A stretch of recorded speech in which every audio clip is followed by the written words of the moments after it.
Doctor Ambedkar जैसौर और खुलना से चुनाव लड़े और चुनाव लड़ने के बाद चुनाव जीत भी गए।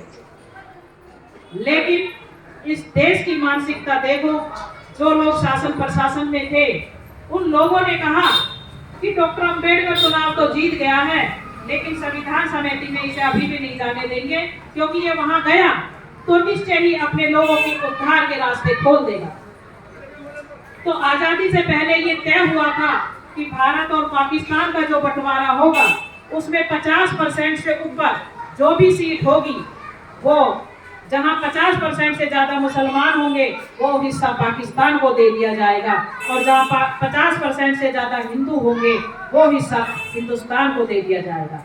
लेकिन जैसौर और खुलना की जो आबादी है वो 48% मुस्लिम समाज की पाई गई, लेकिन साजिश के तहत इन मनुवादियों ने वो हिस्सा पाकिस्तान को दे दिया और ये कह दिया कि डॉक्टर अंबेडकर पाकिस्तान चला जाए और पाकिस्तान के लोगों के लिए संविधान बनाए।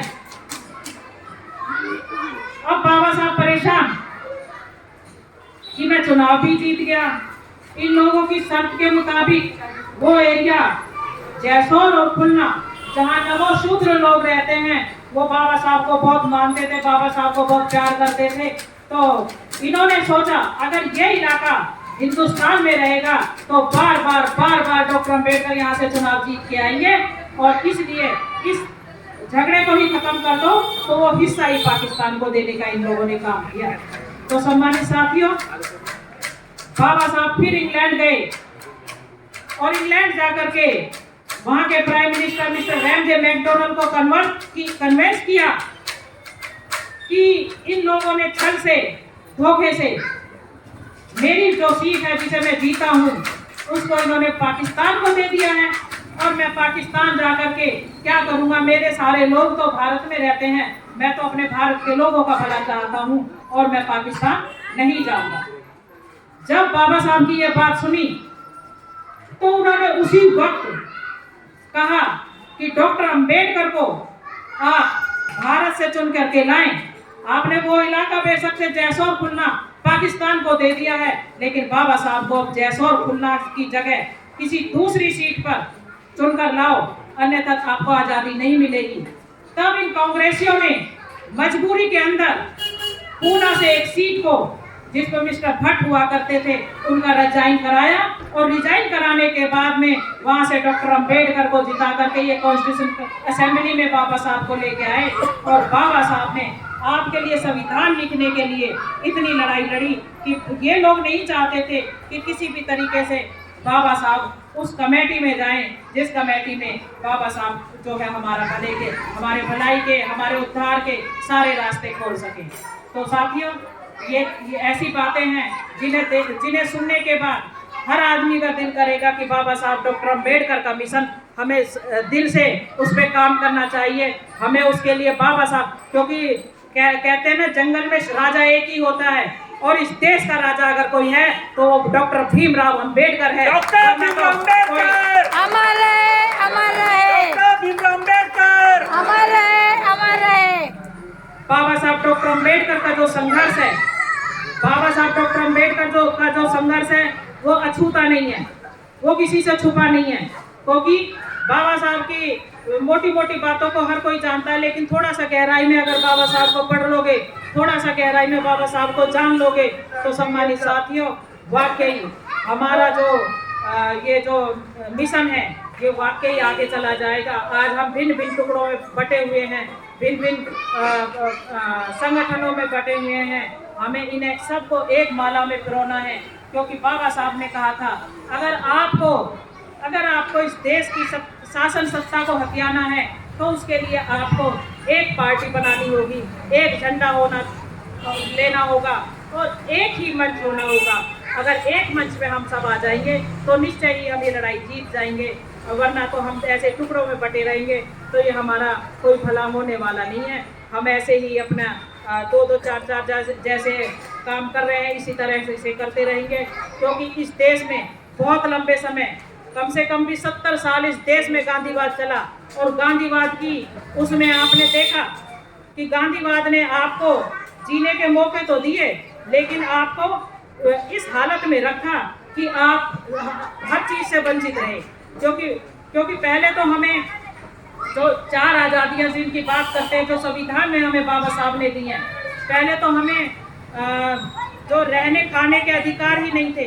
जो बाबा साहब ने जो इतना अच्छा संविधान बनाया, हम संविधान को इतना अच्छा क्यों मानते हैं? क्योंकि वहाँ पर मौलिक अधिकार हैं, हमारे मौलिक अधिकार और हमारे मौलिक कर्तव्य जो बाबा साहब ने बताए हैं वो इतने ही अच्छे हैं। उन्हीं की वजह से आप जितनी भी माता बहनें, भाई बहन यहाँ बैठे हुए हैं, ये सब उन्हीं की देन है, बाबा साहब की देन है। क्योंकि आज़ादी से पहले हमारे रहने को घर नहीं थे।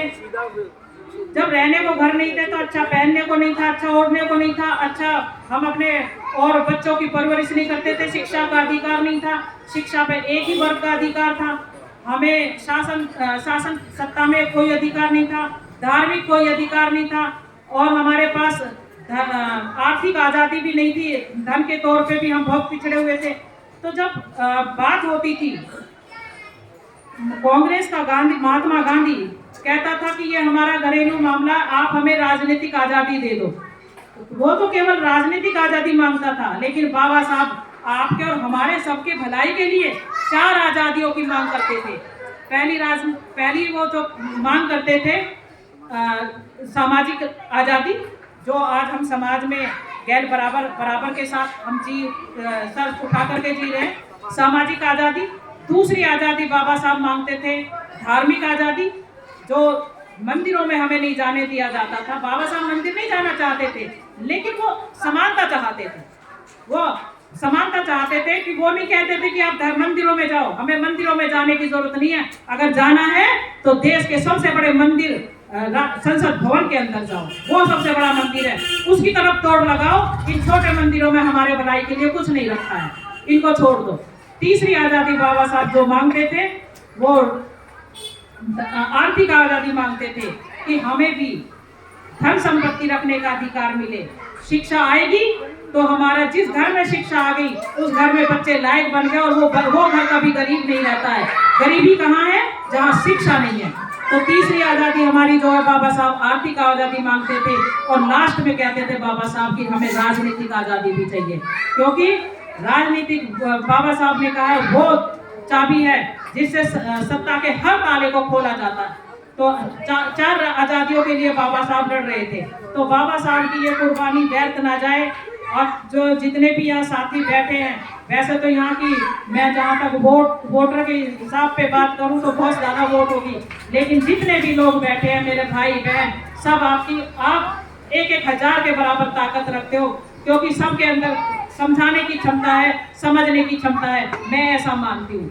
क्योंकि जो आदमी अच्छा श्रोता होता है वो किसी को समझाने का भी बहुत अच्छा वो हुनर रखता है। तो साथियों, मैं एक और छोटी सी बात करूंगी बाबा साहब की, कि बाबा साहब डॉक्टर अंबेडकर ने जब यहाँ अंग्रेजों का शासन था तो अंग्रेजी सरकार ने बनारस हिंदू यूनिवर्सिटी और अलीगढ़ मुस्लिम यूनिवर्सिटी, दोनों यूनिवर्सिटियों को 3-3 लाख रुपए की ग्रांट दी थी कि आप अपनी शिक्षा में सुधार करो और अपने बच्चों के लिए एजुकेशन के रास्ते जो है आपके लिए। बच्चों चुप हो जाओ, चुप। तो जब 3-3 लाख रुपए की उन्हें ग्रांट मिली तो बाबा साहब को पता चला कि अंग्रेजी सरकार ने बनारस यूनिवर्सिटी को और अलीगढ़ यूनिवर्सिटी को 3-3 लाख की ग्रांट दी है। तो वो वहाँ के गवर्नर जो थे उनसे मिलने गए। तो बाबा साहब ने कहा कि आपने हिंदू के लिए कुछ कर दिया, मुसलमानों के लिए भी आपने पढ़ने के लिए आगे कुछ कर दिया, लेकिन मेरे लोगों का क्या? मेरे लोगों के लिए आपने क्या काम किया? तो बाबा साहब की बात को सुनकर अंग्रेजी अफसर हैरान, लिन लिथियो उसका नाम था, वो हैरान कि क्या जवाब दे। तो बाबा साहब ने क्या हम इस भारत देश के निवासी नहीं हैं? क्या हम आपके अधीन हम नहीं हैं? क्या यही 2 कौम आपके अधीन है?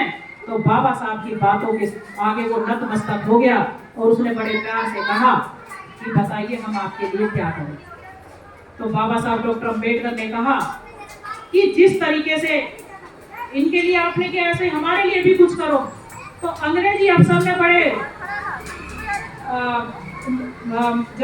जवाबदारी दी कि इनकी तो यूनिवर्सिटियां हैं, लेकिन आपकी तो डॉक्टर अंबेडकर कोई स्कूल भी नहीं है, हम किसको ग्रांट दें? तो बाबा साहब डॉक्टर अंबेडकर ने कहा कि क्या आप मानते हो कि मैं 500 ग्रेजुएट के बराबर हूं? क्या मेरे को आप मानते हो कि मैं जिस पद पे भी आप मेरे को जिम्मेदारी दोगे उसको मैं निभा पाऊंगा? तो अंग्रेजी अफसर ने कहा कि मैं बिल्कुल मानता हूं कि आप 500 ग्रेजुएट के बराबर अकेले हो, और ये भी मानता हूं कि शासन सत्ता में चाहे कोई भी मंत्री हो, प्रधानमंत्री हो, कोई भी पद आपको दे दिया जाए तो आपको बहुत खूबी से उसे निभाओगे। तो बाबा साहब ने कहा जब आप ये बात मानते हो तो अपने गवर्नमेंट को लेटर लिखो और उसमें लिखो कि हमारे जो यहाँ के बच्चे हैं वो भारत में नहीं पढ़ सकते, क्या विदेश में तो पढ़ सकते हैं, तो उन्हें विदेश में पढ़ने का मौका आप दो। यहाँ आज एक अंबेडकर काम कर रहा है, कल को और अंबेडकर काम हो जाएंगे और अंबेडकर पढ़ के आ जाएंगे, तो मेरे देश की दशा बदल जाएगी, मेरे लोगों की दशा बदल जाएगी। तो साथियों, पहला बैच 15 लोगों का डॉक्टर भीमराव अंबेडकर के कहने से अंग्रेजों ने विदेश में पढ़ने के लिए भेजा। जब वो 15 लोग पढ़ करके आए, सेकंड में 16, जब वो 15 लोग पढ़ करके आए 2 साल 42 में, साथियों एक बैच 1942 में भेजा, उसके बाद में एक बैच और उन्होंने भेजा अंग्रेजों ने, जिसमें 16 बच्चे गए, और टोटल जो है भारत की भूमि से 31 बच्चे विदेश पढ़ने के लिए गए।